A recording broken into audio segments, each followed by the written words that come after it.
नमस्कार। सबके हृदय में चैतन्य स्वरूप से विराजमान परम कृपालु परमात्मा को प्रणाम करता हुआ आप सभी दिव्य आत्माओं को सप्रेम जय गुरुदेव। और मुझे बहुत ही प्रसन्नता है कि निष्कलंक धाम सतपंच चैरिटेबल ट्रस्ट फैजपुर के द्वारा निष्कलंक धाम में यहाँ पर बहुत ही जल्द तुलसी हेल्थ केयर सेंटर की शुभ शुरुआत होने जा रही है। इस तुलसी हेल्थ केयर सेंटर का कार्य यहाँ पर प्रगति पथ पर है और बहुत ही जल्द कुछ महीनों में यह हेल्थ केयर सेंटर आप सबकी सेवा में उपलब्ध होगा। यहाँ पर हेल्थ केयर सेंटर के द्वारा हमारे सबके स्वास्थ्य के लिए, निरामय आयु के लिए कोशिशें की जाएगी। हेल्थ केयर सेंटर के द्वारा यहाँ पर इस विचारधारा से प्रेरित होकर कार्य किया जा रहा है कि पहला सुख निरोगी काया हमारा पहला सुख है और मैं मानता हूँ अंतिम सुख भी यही है, निरोगी काया। अगर हमारी काया निरोगी होगी, शरीर स्वस्थ होगा तो जीवन को जीने का आनंद भी हम प्राप्त कर सकते हैं।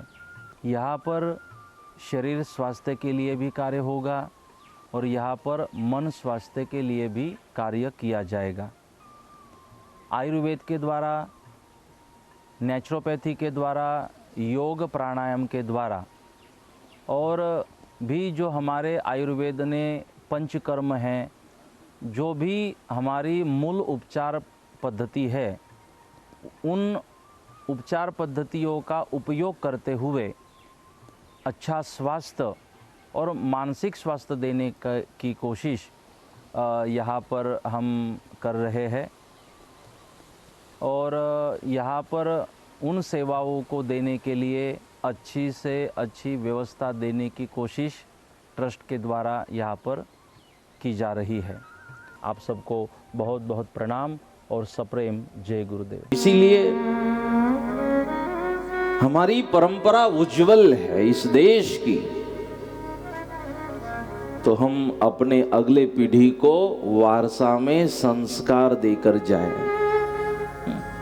वो उनका भविष्य उज्जवल करेंगे संस्कार। तो इसीलिए श्री राम की जरूरत है, श्री राम के चरित्र की जरूरत है। राम पर भी हम भगवान श्री राम के चरित्र से दूर होने का नतीजा देख रहे हैं दुनिया में, इस भारत देश में भगवान श्री राम से दूर जाने का नतीजा है। इसलिए भगवान श्री राम मतलब भगवान श्री राम के चरित्र की जरूरत है। यही चरित्र भारत के शोभा है और जरूरी है सबने श्री राम के चरित्र को स्मरण करना। भगवान श्री राम और जानकी जी का विवाह हुआ। उर्मिला, श्रितकीर्ति, मांडवी और जानकी चारों बहुएं अयोध्या में प्रवेश करती है। विदाई हुई, जब विदाई हुई तो मां सुनैना जानकी को कान में कहती है, बेटा जानकी अब ससुराल जा रही है। कितनी बढ़िया परंपरा है हमारी, शादी ब्याह की कितनी बढ़िया परंपरा। आप समझने की कोशिश करना, शादी ब्याहों में जो पूजन से लेके जो विधियां होती है ना, उनको उनके पीछे के मर्म को समझने की कोशिश करना। शायद आज हम समझने की कोशिश नहीं कर रहे हैं, इसीलिए छूटा छेड़ा बढ़ गया है।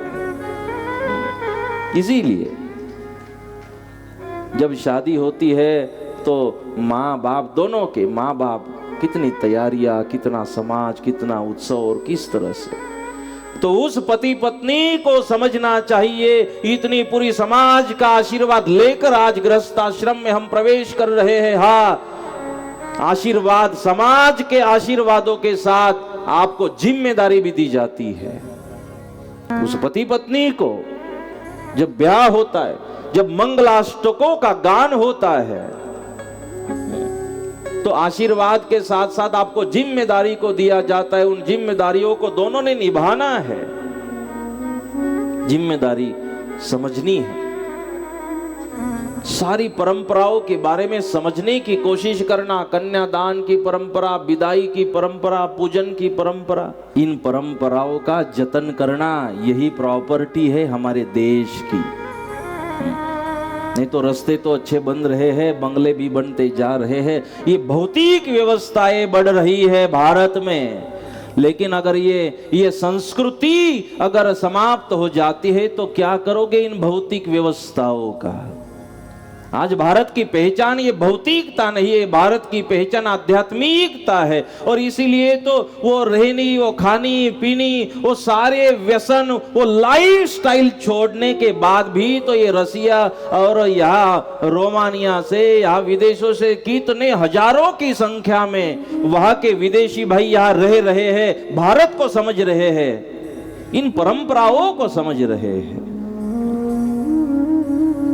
ये जब हमारी कथा में आई प्रयाग में दोनों, तो वहां भी मैंने कहा क्या हिंदी समझ रही है? बोले उतनी तो हिंदी समझ नहीं रही है महाराज, लेकिन जब बैठते हैं तो वाइब्रेशन जरूर मिलता है, हम उसका अनुभव करने आए हैं। वो समझे न समझे वो अलग बात है, लेकिन बैठने के बाद भी यहाँ जो सकारात्मकता मिलती है कथा में, इतने भाविकों के साथ ये सारी परंपराएं और भारत का ये वैभव झांकी बनती है, भगवान का अवतार होता है, कथा होती है, एक वक्ता बैठते हैं, हजारों की संख्या में श्रोता बैठते हैं, जैसे वक्ता ने कहा वैसे सब बैठते हैं, ताली बजाते, एक साथ नाम संकीर्तन करते, कितना कितना आनंद हमें इसमें ही बहुत कुछ मिल जाता है। जब फैजपुर आई तो मैंने बोला रिटर्न टिकट भी थी उनकी, क्योंकि कथा तो हिंदी में है, बोले नहीं वहां भी आना है। फिर पता चला उनको गुजरात कथा है, तो बोले गुजरात में भी आना है। मैं बोला समझ तो नहीं रही हो। उन्होंने कहा जो मिल रहा है गुरुजी हम कह नहीं सकते क्या मिल रहा है।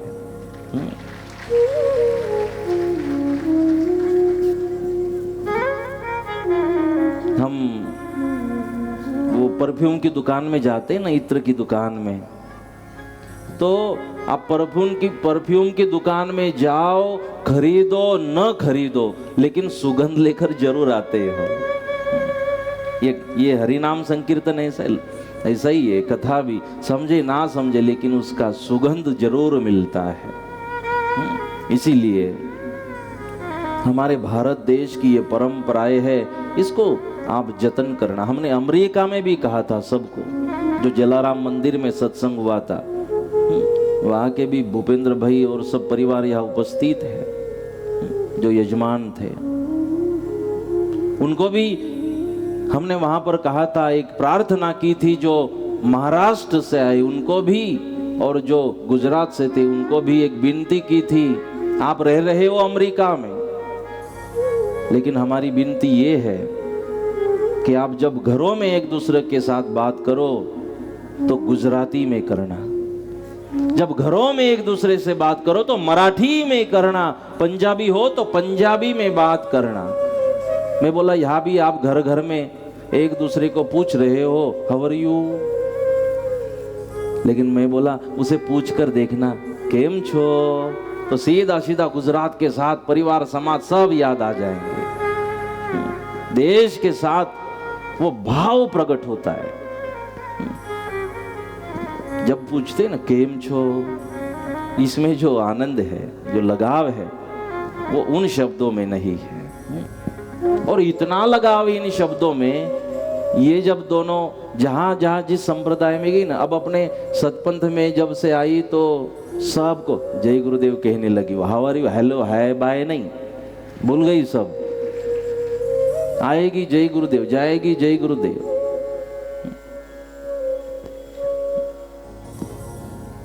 वो लोग हमारी संस्कृति स्वीकार रहे हैं और हम बोलते टाटा बाय बाय।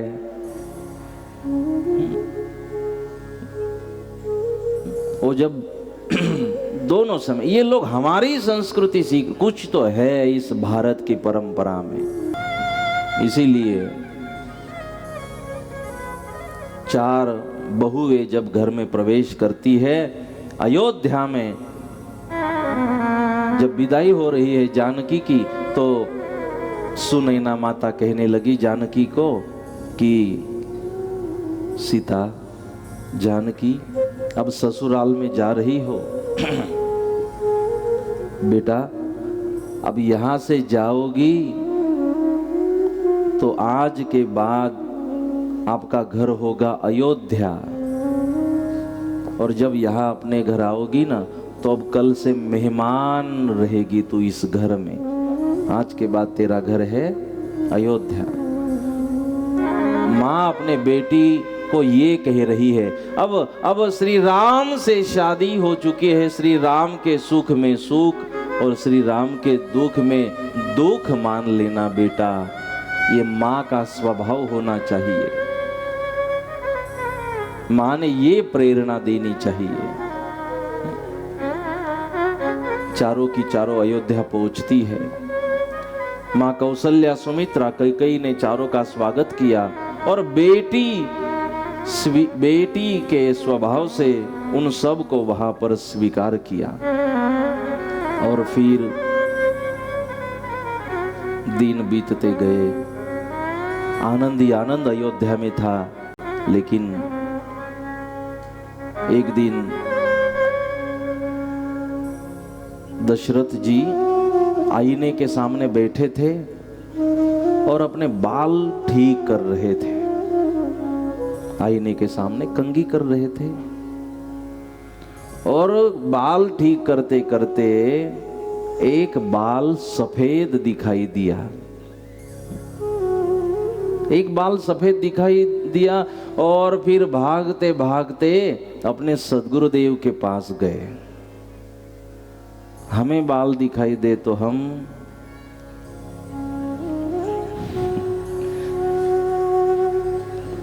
अलग जगह भागते हैं। ऐसे ही थोड़ी ना श्री राम ने वहां जन्म लिया है। भगवान भी पहले भूमि देखते हैं, वो शरीर देखते हैं, स्वभाव। भागते भागते अपने गुरुदेव के पास गए और कहने लगे, गुरुदेव बस अब मेरी इच्छा है श्री राम का राज्याभिषेक हो, काबिल बना है मेरा श्री राम। बोले ठीक है राजन, लेकिन एकदम से राज वैभव, राजगद्दी, सिंहासन, वैभव छोड़ने का मन कैसे हुआ राजन? क्योंकि ये खुर्ची छोड़ना, ये राज वैभव एकदम इसका त्याग कर देना आसान नहीं है। आपको क्यों लगने लगा छोड़ दूं? तब दशरथ जी ने जवाब दिया कि गुरुदेव ये सब छोड़ने का इसलिए अब एकदम से मनवा छूटता नहीं है ये सब, लेकिन छोड़ने का मन हुआ तो दशरथ राजा जी कहने लगे, संदेशा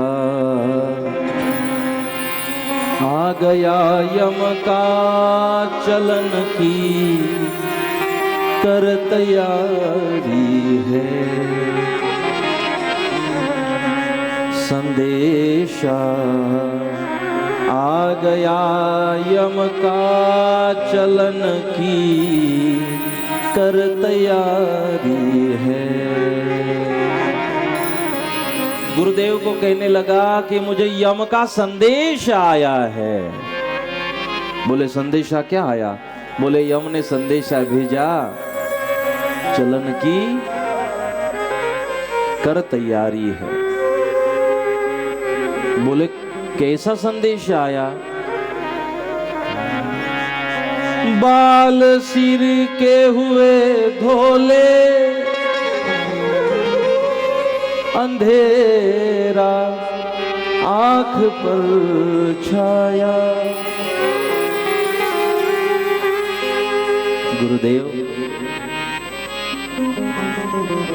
मेरे बाल भी अब सफेद हो गए, अब नजरों से दिखाई भी कम दे रहा है, कानों से सुनाई भी कम दे रहा है। और मेरा शरीर अब कमजोर हो रहा है, अब गुढ़े भी दुख रहे हैं, घुटन, अब कमर भी दुख रही है।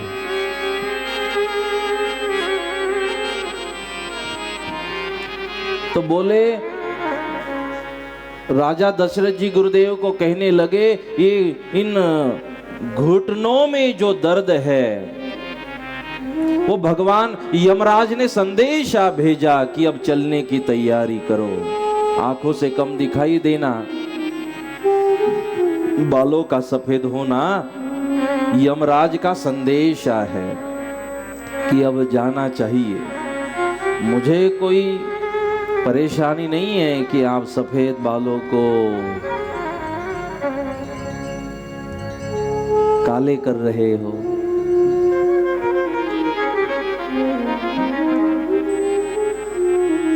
अब किसी ने कहा महाराज हमें तो है ही नहीं, अब सफेद भी नहीं, अब ब्लैक भी नहीं, अब करे तो कैसे समझे कि संदेश आया नहीं आया। तो भगवान संदेश भेज रहे हैं, बालों का सफेद होना आप कलर करिए, कोई दिक्कत नहीं, लेकिन आप उम्र तो नहीं छिपा सकते। लेकिन हमें समझना तो होगा।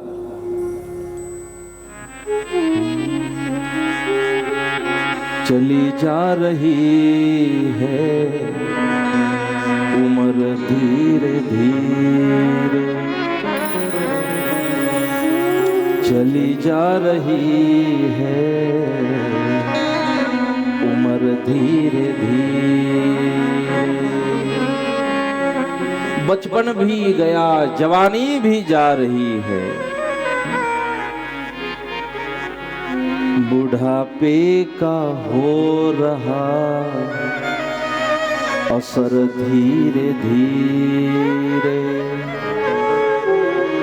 पहले कितनी भी ठंड हो, मुझे खुद किसी सर्दी नहीं होती थी, तकलीफ नहीं होती थी, लेकिन अब ठंडी में थोड़ी सर्दी की असर होने लगी है। क्यों? बुढ़ापे का हो रहा असर धीरे धीरे, अब धीरे धीरे असर हो रहा है, उम्र बढ़ती जा रही है। दशरथ जी ने कहा बस अब मेरा जो बाकी शेष जीवन है गुरुदेव, मैं अब भगवान की भक्ति में लगाना चाहता हूँ। गुरुदेव ने कहा धन्य हो दशरथ, कोई बात नहीं। मुहूर्त निकाला और बोले इस दिन भगवान श्री राम का हम राज्याभिषेक करवाते हैं। और जैसे ही गुरुदेव से अनुमति मिली, अयोध्या को सजाना शुरू कर दिया। राज्याभिषेक की तैयारियां शुरू हो गई। कौशल्या मां सुमित्रा से राजा दशरथ बात करते हैं और राज्याभिषेक की तैयारियां वहां पर शुरू हो गई। मध्य रात्रि के समय में भगवान श्री राम को भी संदेशा दिया गया कि कल सुबह आपका राज्याभिषेक होने जा रहा है। श्री राम को भी संदेशा दिया गया, सबको संदेशा दिया गया। लेकिन राजा से एक भूल हुई कि राजा ने कैकेयी से नहीं कहा, कैकेयी को कहना भूल गए। और इसी भूल का इशू बनाया मंथरा ने।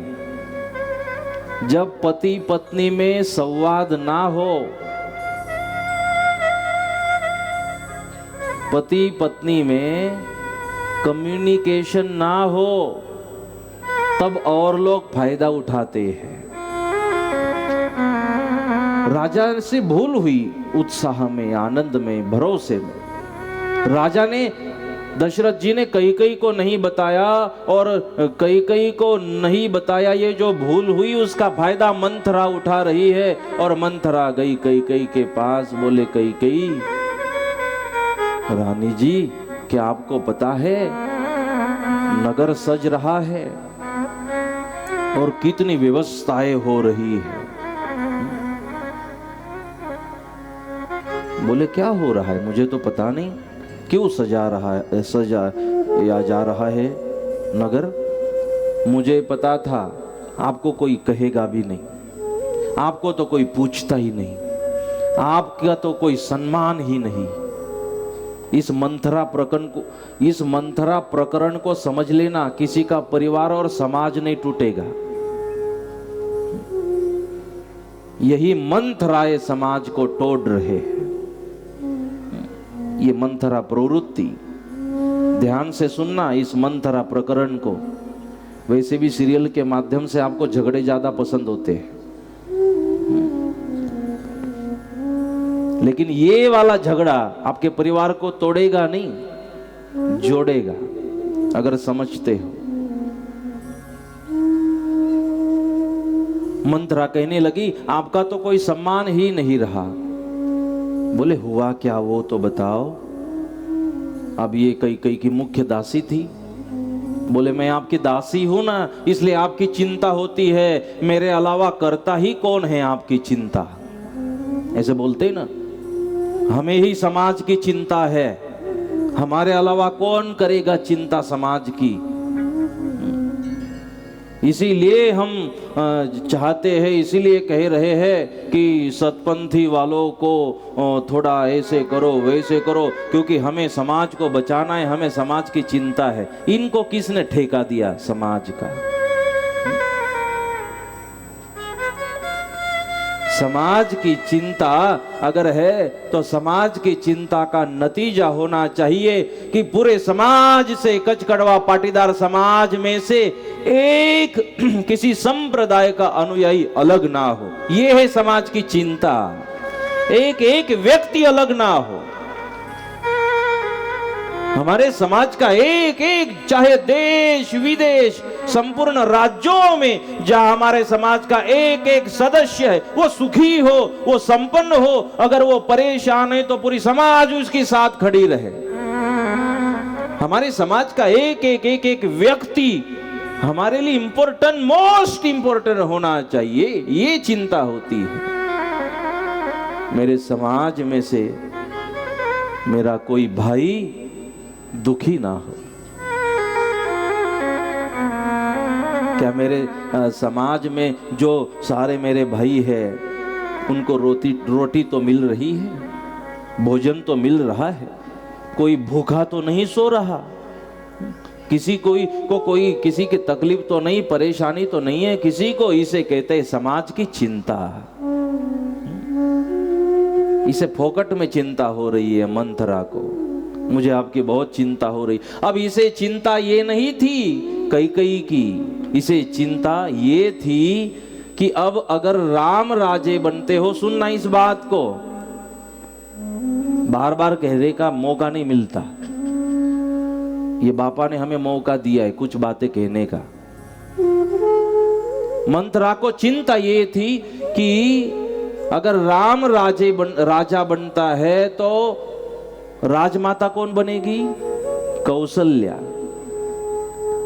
राजमाता कौशल्या बनेगी, और कौशल्या राजमाता बनने के बाद राजमाता की जो प्रमुख दासी है उसकी ऑर्डर में मुझे रहना पड़ेगा। लेकिन अगर राम की जगह भरत राजा बनेंगे तो राजमाता कैकेयी बनेगी, और फिर कैकेयी की प्रमुख दासी ये मंथरा बनेगी। इसे तो अपने खुर्ची की चिंता थी, भरत की नहीं, कैकेयी की नहीं, न तो श्री राम की। लोग अपनी रोटियां सेकने के लिए, अपने मान सम्मान के लिए किस हद तक जा सकते हैं, इसका उदाहरण मंथरा है। किस हद तक एक परिवार को तोड़ने का मन बना लिया, भाई भाई को अलग करने का मन बना लिया इस प्रवृत्ति ने। कौन सी प्रवृत्ति? इस प्रवृत्ति को मंथरा मत समझना, इस प्रवृत्ति को स्वार्थ समझना। ये प्रवृत्ति आज भी है,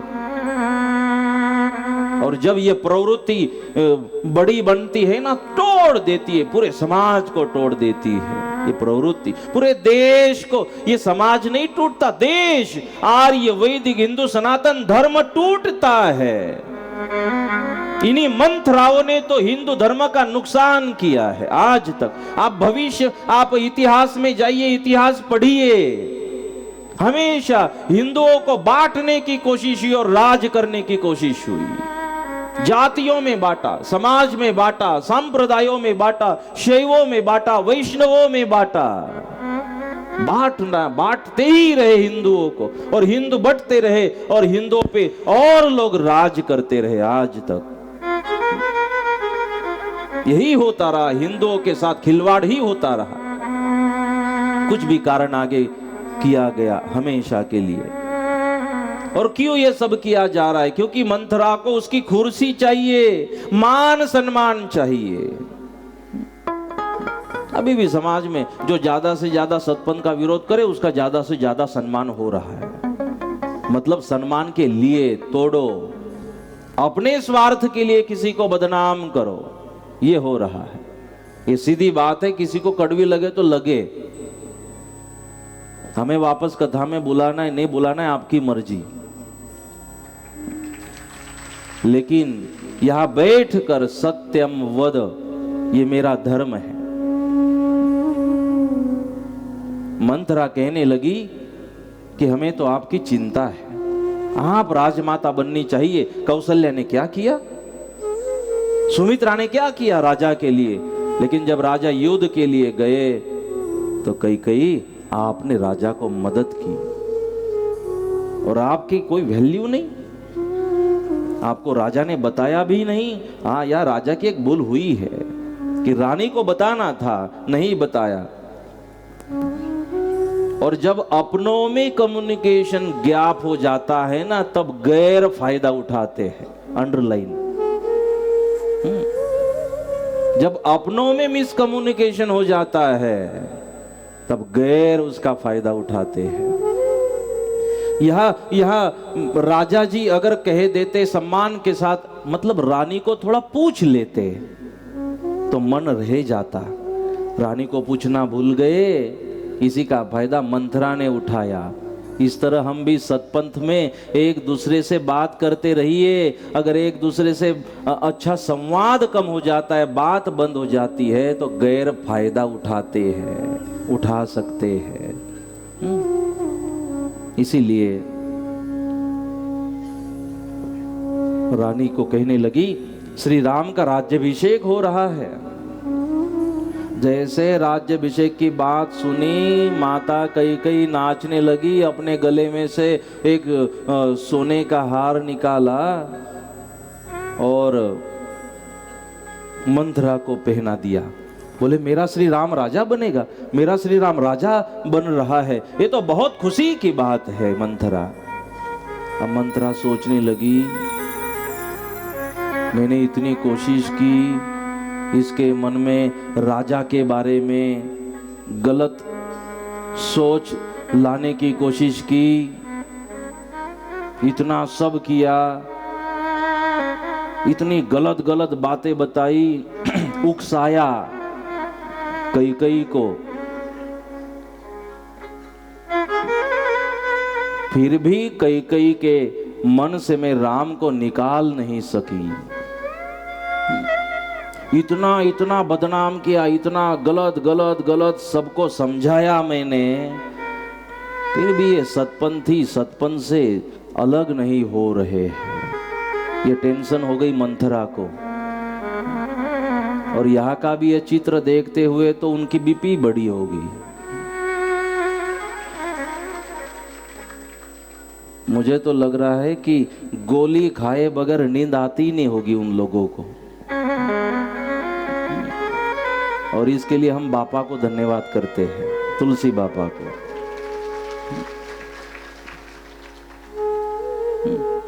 कि जाने के बाद भी संतों का प्रभाव तो देखो, नींद हराम कर दी समाज और देश को तोड़ने वालों की। ये संतों का प्रभाव है। मंथरा कहने लगी कि रानी जी, आप बात को समझ नहीं रही हो। बोले, मुझे ये हार नहीं चाहिए, ये कुछ नहीं चाहिए, मुझे तो आपका सम्मान चाहिए। मंथरा ने कहा, मैं आपको कहना चाहती हूँ कि राजा जी ने आपको क्यों नहीं पूछा, आपसे बात क्यों नहीं की? मैं ही तो ये सोच सकती हूं मैं आपकी दासी हूं, आप तो बहुत सीधी हो, आप बहुत सरल हो, आप बहुत अच्छी हो। जब अपनी कोई स्तुति करे ना इस तरह से, तो समझ लेना चाहिए इसका कोई काम है अपने से। कोई अपनी स्तुति करे तो समझना स्तुति करने लगी। कई कहने लगी तो ये तो बता कहना क्या चाहती है। बोले राजा जी ने आपको पूछना चाहिए था, हमें बहुत बुरा लगा। और बोले राजमाता बनने का तो अधिकार आपका है और भरत राजा बनना चाहिए। और फिर जो बातें करने के बाद कई भूल गई थी, उन सारी बातों को याद करा रही है मंथरा। और जो संकल्प ले चुके हैं ना, आपके परिवार को तोड़ना है, भाई को अलग से करना है, तो लोग पीएचडी करते हैं, तोड़ने की पीएचडी समाज, और भाइयों को तोड़ने की पीएचडी करते हैं। जब इतनी बड़ी किताब छपाई गलत, इतनी बड़ी, तब कोई दूसरा मूर्ख था, उसने माइक में बोला कि जिसने किताब लिखी उसे आज के बाद पीएचडी कहना चाहिए। कौन सी पीएचडी? समाज को तोड़ने की पीएचडी। ये लोग पीएचडी करते हैं। मंथरा पीएचडी करके आई थी। पीएचडी का मतलब सारा याद करके आई थी कि कई ने कब कितनी तारीख को कितने बजे और कौन सी मदद की और सामने कौन था, सारा बताने लगी कई को। कई तो बेचारी करके भूल गई थी। किसी और के लिए नहीं किया, मैंने तो अपने घर वाले के लिए किया, अपने परिवार के लिए किया, वो भूल गई थी। लेकिन ये पीएचडी करके आई ना, सारा इतना बड़ा किताब लेके आई। भाई छोड़ो, परिवार छोड़ो, इतनी बड़ी किताब बनवा के लाई मंथरा। और कहने लगी देखो इस दिन आपने ये मदद की थी, वो किया था, राजा को कुछ याद नहीं, और आपने इतना सब कुछ किया और आपका सम्मान नहीं। अब धीरे धीरे कई के साथ ज्यादा समय बैठने से, ये मंथरा के साथ ज्यादा समय बैठने से कई का भी मन धीरे धीरे बदलने लगा। इसीलिए परसों हमने कहा था कुसंग का त्याग करो, नहीं तो अपने में धीरे धीरे प्रवेश करता है। जो विकल्प मंथरा में प्रवेश कर चुका था, वही विकल्प अब कई में प्रवेश कर रहा है। हम कितने अच्छे हो, कई कितनी अच्छी थी भगवान श्री राम के प्रति, लेकिन जैसे कई मंथरा के साथ बैठी, बदलती गई। मन में भ्रम आया। जिसको अपना भगवान मानती थी, उस पति के बारे में भी भ्रम करने लगी, शंकाएं लेने लगी, उसके बारे में भी मन में नफरत पैदा कर दी। जिसको भगवान समझती थी, ये कुसंगी लोगों के साथ में बैठने का नतीजा है। न तो ऐसे लोगों के साथ बैठे, न तो ऐसी किताबें पीएचडी वाली घर में रखे। मत खरीदना, मत लेना ऐसी किताबें, ना घर में रखना। ऐसी किताबों को रखना हो तो कुछ अभ्यास के लिए चप्पल जहाँ रखते हो वही रखना। वहां रखने से पहले माँ उमिया की फोटो निकाल देना उसमें से। माँ उमिया का कोई दोष नहीं है। ऐसी किताबें मत रखा करे, न तो ऐसी किताबों को फॉरवर्ड किया करे। ये बहुत शौक हो चुका है आप लोगों को। गलत बातें फॉरवर्ड करो, सेंड करो। जहां पढ़ ली डिलीट करो, सबके पास है। क्यों आप डॉट डाया बनते हो? क्या आपको इसमें आनंद आता है? आप इसमें भी भेजो, उसमें भी भेजो, इसमें आनंद है, ये अच्छी बात है।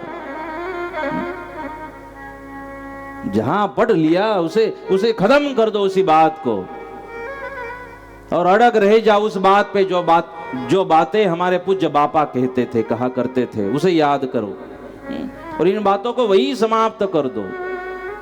क्या जरूरत है औरों को भेजते रहने की? ये सारी बातें भेजना हो तो अच्छे वाले सुविचार भेजा करें। देखो हमारे स्वभाव में नरमी भी है, नरमाई भी है, और हमारे स्वभाव में गरमाई भी है। हमारा स्वभाव जगन्नाथ महाराज और करसनदास महाराज का मिश्रण है।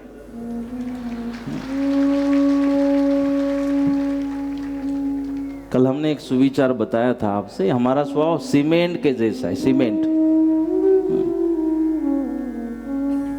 सीमेंट जब जोड़ना हो तो पतला बन जाता है और मजबूती के लिए मजबूत भी बन जाता है। सीमेंट जब जोड़ना होता है तब वो पतला बन जाता है, हल्का बन जाता है सीमेंट। और जोड़े रखने के लिए वो कठोर बन जाता है, वही सीमेंट। पहले कितना नरम था, बाद में कठोर बना। तो मेरी कठोरता भी जुड़े रहने के लिए मेरी कठोरता है, और जब नरमाई है तो वो जोड़ने के लिए ही नरमाई है। हमने कभी कभी तोड़ने की बात नहीं की, क्योंकि जिस सतपंथ की परंपरा से मैं हूं, उस सतपंथ की परंपरा में सदगुरुदेव इमाम साहब महाराज ने कहा, संत तन मुखे मार न कहिए, मार कहे संत केवा। मुझे पता है ज्ञान, सदगुरुदेव का दिया हुआ शिक्षा पत्री भी पता है, लेकिन मेरी कठोरता जोड़े रखने के लिए कठोरता है। इसीलिए इन किताबों को घर में भी मत रखना। घर में रखना हो श्री राम कथा, रामचरित्र, श्रीमद् भागवत, श्रीमद् भगवत गीता, श्रीमद् दशावतार, शिव महापुराण, श्री हनुमान जी का चरित्र, ऐसे हम घरों में रखे। सतपंथ नवनीत, इन किताब, ये किताबें तो जिस घर में प्रेम है उसको भी तोड़ देगी ये किताबें। वैसा ही वाइब्रेशन रहेगा घर में, निगेटिव वाइब्रेशन। इसीलिए अब कई ज्यादा समय साथ बैठने के कारण मन बदला। मंथरा तू जो कह रही है मुझे भी थोड़ा अब पसंद आ रहा है। मंथरा समझ गई जीत गए अब मन बदला। लेकिन बोले भरत को राजा कैसे बना सकते हैं? अब इसने तो पीएचडी की है ना, मंथरा ने तो सब सीख के आई है। कई को कहने लगी, देखो रानी जी, राजा ने आपको 2 वचन दिए हैं ना, उस तारीख, उस समय, और तब वो आप तो भूल ही गई। वो 2 वचन राजा ने दिए, आपने तो मांगे ही नहीं। अब मांगने का समय आ चुका है, क्योंकि बार याद किया जाता है ना, बार हमेशा कि माओ मानो आदेश, बार याद कराया जाता है, मुद्दाम याद कराया जाता है गलत तरीके से। इसने भी याद कराया वो वचन भूल गई थी करने के बाद भी। पति के लिए किया, किसी और के लिए नहीं। बोले वचन मांगने का समय आ गया है। तो बोले क्या मांगे वचन में? बोले मैंने तो पीएचडी कर दी है, मैं वो भी बता देती हूँ। शायद ही आज के बाद कोई पीएचडी शब्द का प्रयोग करे उसके लिए। और बोले पहले वचन में राजा को मांग लेना कि भरत राजा बनेगा, राम नहीं। तो बोले ठीक है, मैं भरत के लिए राजगादी मांग लूंगी। और बोले दूसरे वरदान में क्या मांगे? तो मंथरा ने कहा दूसरे वरदान में राम के लिए 14 वर्षों तक किसी भी व्यवस्था के बगैर बनवास। कई तो डरने लगी, बोले राम को बनवास 14 वर्षों तक? नहीं, ये मैं कैसी मांग सकती हूँ। मंथरा ने कहा तू मेरी बात को मान ले। बोले जब तक राम बनवास नहीं जाते, अयोध्या से हटते नहीं है, कई तब तक भरत राज सिंहासन पर बैठेगा ही नहीं। अब इसने पीएचडी की तो सब नॉलेज है इसके पास, तो परिवार को तोड़ने की पीएचडी। बोले जब तक श्री राम अयोध्या से नहीं जाते, यह भरत राजगादी पर नहीं बैठ सकता, क्योंकि भरत आराध्य मानता है अपने भाई को, भगवान मानता है। कई कहने लगी बात तो सही है मंथरा। तो बोले मांगो, राजा को बुलाओ। और कई ने रोना चालू कर दिया, किसी ने संदेशा दिया, कई नाराज है। राजा भागते भागते आए और कैकेयी के पास बैठे। कैकेयी को पूछने लगे, कैकेयी क्यों नाराज हो, क्या हुआ, क्यों रो रही हो? नहीं रानी, अच्छा नहीं लगता।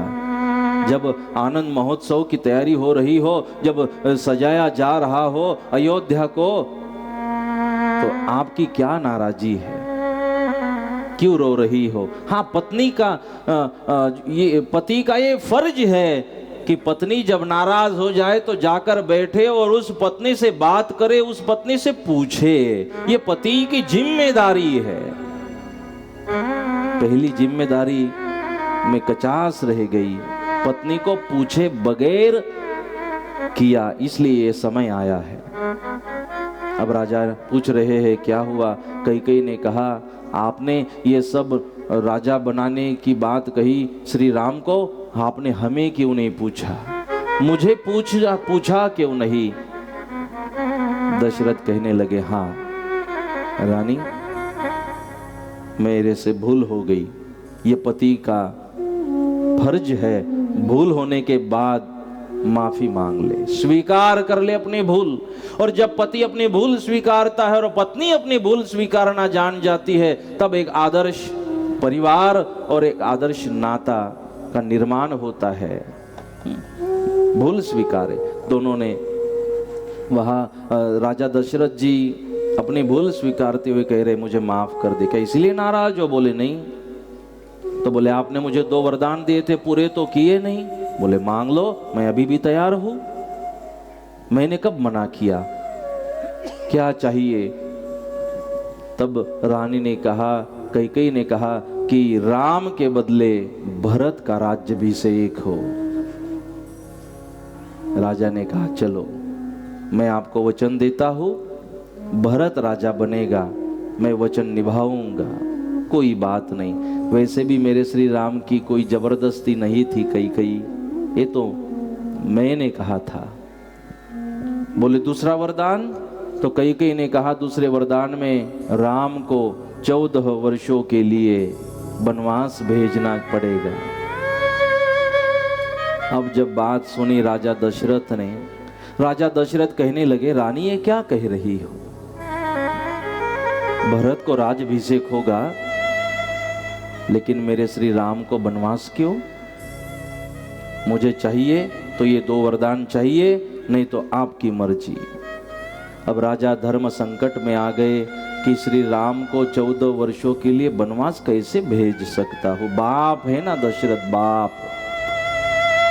जैसे ही बात सुनी, बाप को वनवास दिखाई देने लगा। वह धूप, वह बरसात, वह ठंड अनुभव होने लगी। मेरा राजपुत्र सुकुमार वनवास में कैसे जा सकता है? कैकेयी कैसे रह पाएगा वनवास में मेरा श्री राम? कैकेयी, दूसरा कुछ मांग लो, भरत राजा बनेगा। दूसरे वरदान में दूसरा कुछ मांग लो। लेकिन रानी नहीं मांग रही, चाहिए तो यही वरदान चाहिए।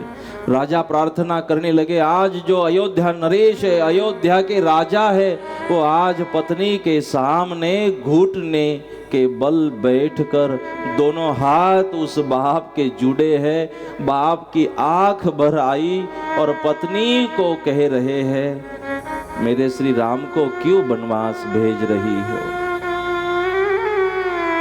जब बेटे के दुख की बात आती है तो दुनिया का कितना भी बड़ा बाप हो, वो घुटने के बल बैठकर हाथ किसी के भी सामने जोड़ने के लिए तैयार हो जाता है। अयोध्या के जो राजा थे दशरथ, इतना आसान नहीं था वो हाथ जोड़े किसी को विनती करे, इतने शूरवीर थे। लेकिन आज मजबूर होकर हाथ जोड़ रहे हैं। ये मजबूरी का कारण था बेटा। बेटे की भलाई के लिए दुनिया का कोई भी बाप भीख मांगने के लिए भी शर्म नहीं रखता। ये बाप होता है, ये बाप का हृदय होता है। प्रार्थना करने लगे, क्या होगा मेरे श्री राम का? बोले, हमें यही वरदान चाहिए। उतने में श्री राम वहां पहुंचे और श्री राम कहने लगे, क्या हुआ, आप दुखी क्यों हो? मां कैकेयी ने कहा, श्री राम, हमने 2 वरदान मांगे थे, राजा जी की मर्जी नहीं हो रही। श्री राम ने पूछा, मां कौन से वरदान?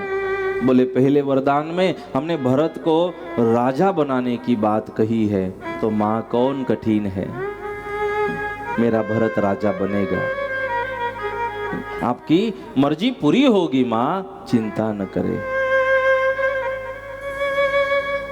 वो तो राजा ने भी वरदान दे दिया, दूसरा वरदान नहीं दे रहे हैं। जब श्री राम ने पूछा तो कैकेयी ने कहा, दूसरे वरदान में श्री राम, आपको 14 वर्षों के लिए वनवास जाना पड़ेगा।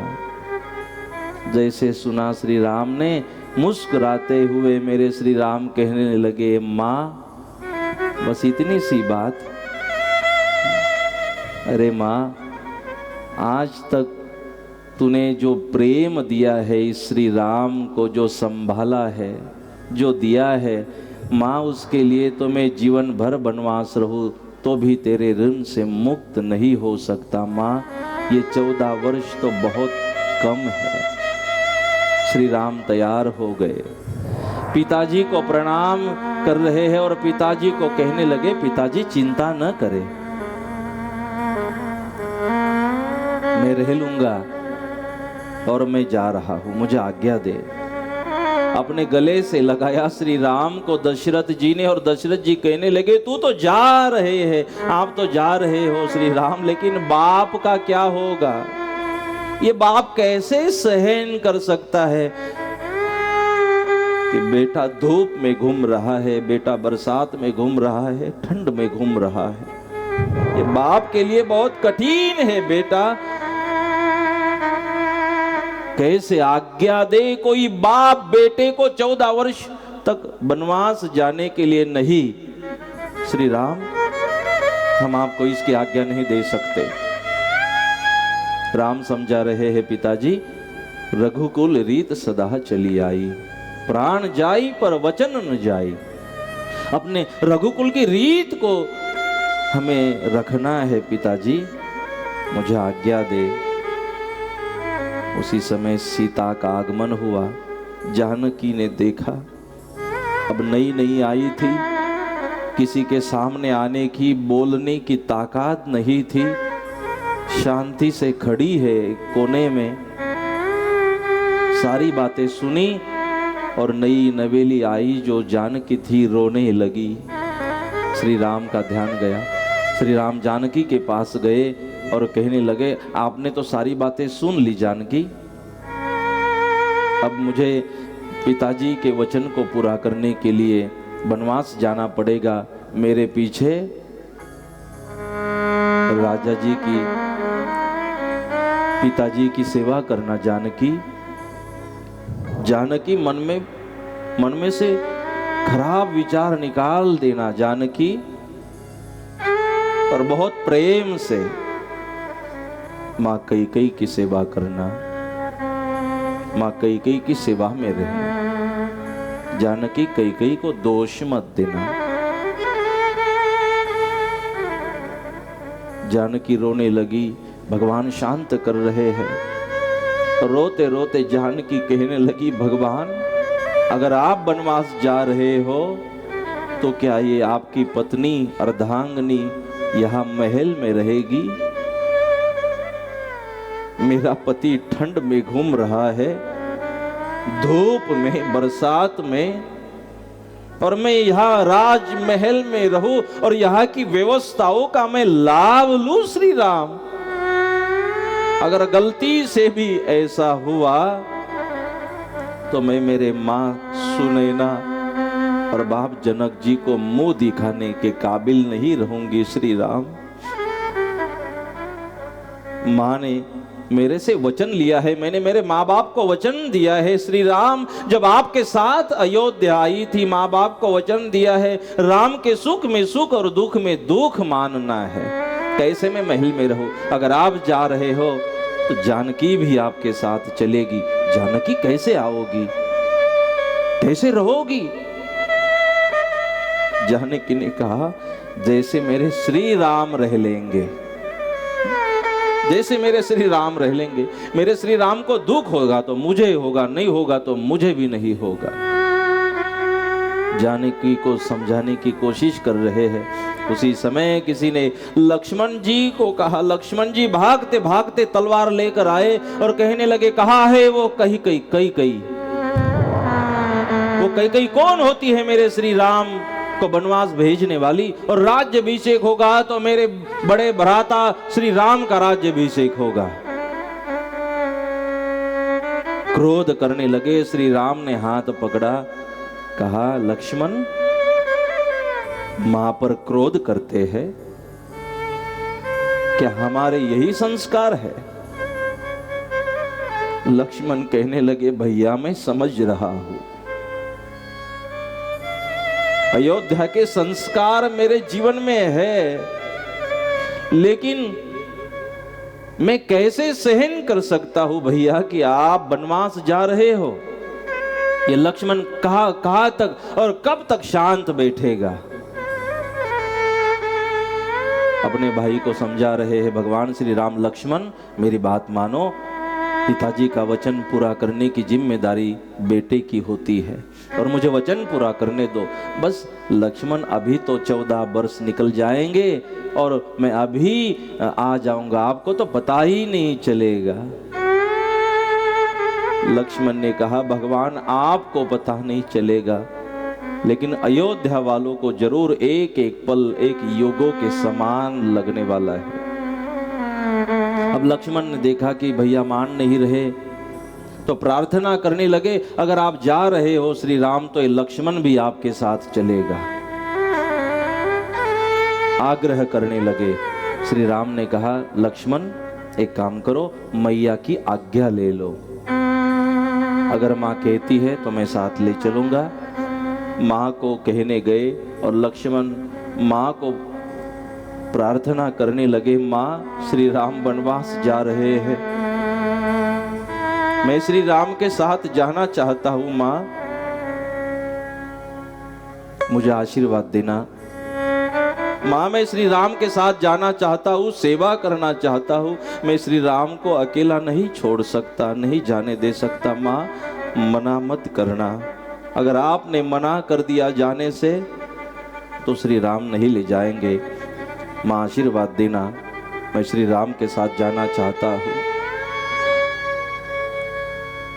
माँ ने अपने लक्ष्मण को गले से लगाया और कहा, बेटा आज मुझे गर्व हो रहा है, मैंने अच्छी संतान को जन्म धारण किया, मैंने जन्म दिया, मुझे गर्व है मेरा लक्ष्मण जैसा बेटा है जिसे अपनी जिम्मेदारियों का पता है, जो अपने परिवार के लिए इतना समर्पित है, अपना सुख का भी त्याग कराना जानता है। मैंने ऐसे सपूत को जन्म दिया है। जाओ बेटा श्री राम के साथ जाना, सेवा करना श्री राम की, अपने बड़े भ्राता की सेवा करना, जानकी की सेवा करना। लक्ष्मण माँ को वचन दो। माँ ने वचन लिया कि लक्ष्मण भगवान सो जाने के बाद सो जाना, जागने से पहले जग जाना, भगवान के भोजन की व्यवस्था करना। लक्ष्मण भगवान भूखे न सोने पाए, माँ जानकी भूखी न सोने पाए, भोजन की व्यवस्था करना और भगवान भोजन कर ले।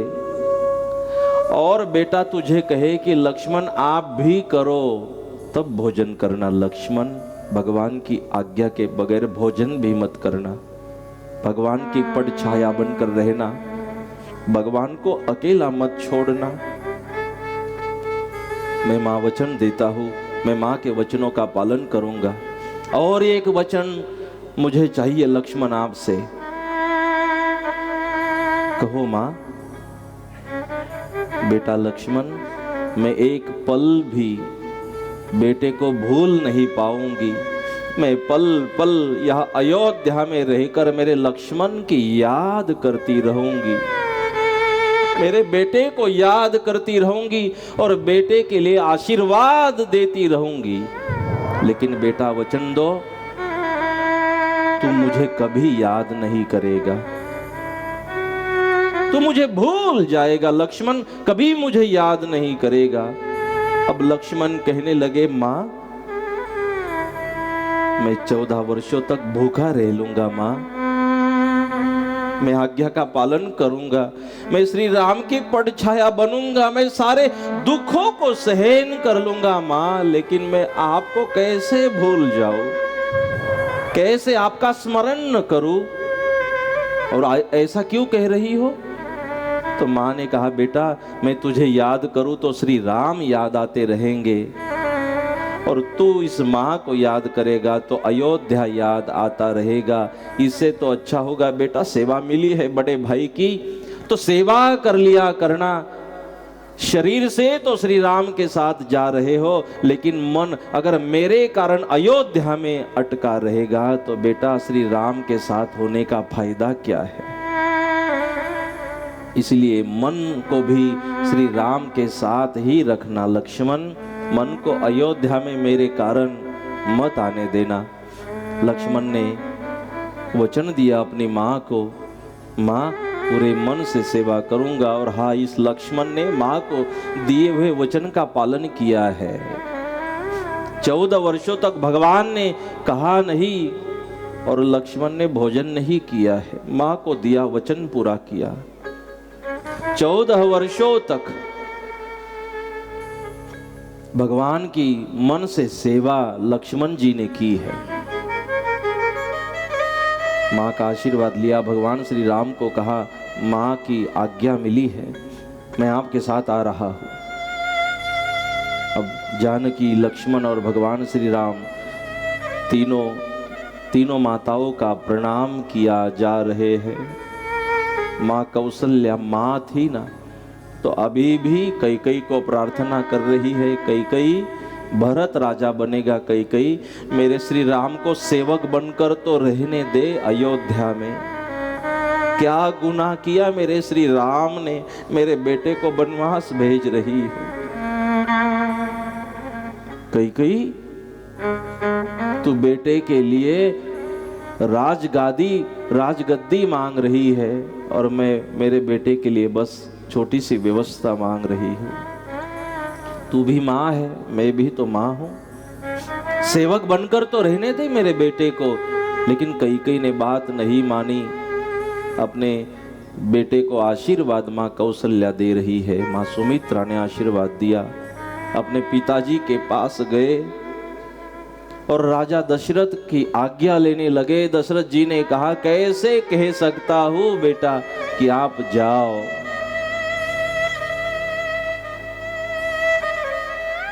हृदय को कठोर करते हुए भगवान श्री राम लक्ष्मण जानकी के साथ वहां से प्रस्थान करते हैं।